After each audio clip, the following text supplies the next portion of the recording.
কেমন আছো তোমরা? আশা করছি ভালোই আছো আর ভালোই থাকবে। তো দেখো আমি আজ আমাদের মাছ নিয়েছে, তো মাছের সবজিটা বানাচ্ছি আমি কেমন করে তোমরা দেখাচ্ছি। দেখো, ফার্স্ট বিলাতি কাটবে। এই বিলাতি কাটা হয়ে গেলে এখন দেখো কেমন ফ্রাই করে বানাচ্ছি আমি।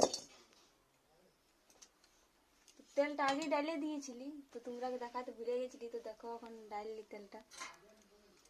তো এবার দেখো আবার বিলাতিটা দিব, তেলটা তাইতে গেলে আবার বিলাতি দিব।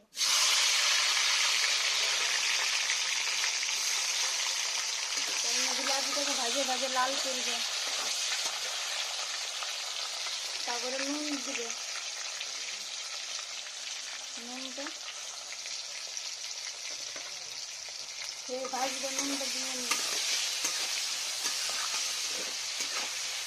তো দেখো আবার বিলাতিটা ভাজাই নেব ভালো করে। আবার হলুদ দিব, দেখো তো হলুদ দিব না করে, যেমন রং হলে অল্প ভালো করে রং হলুদ দিতে হবে না। তারপরে মশলা ডালে দিব,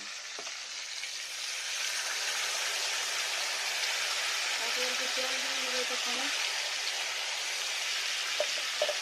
এবার মশলাটাকে ভাজে ভাজে ফ্রাই করে বানায় নেব। যত ফ্রাই করে বানাবে তত টেস্টি बनবে মাছটা।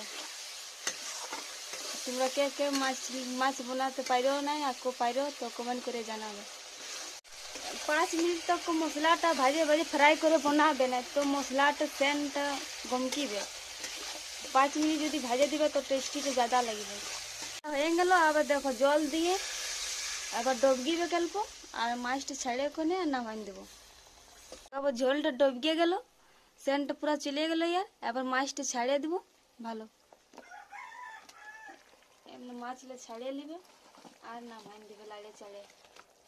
মিনি ব্লগ বস অতনাই। Bye by.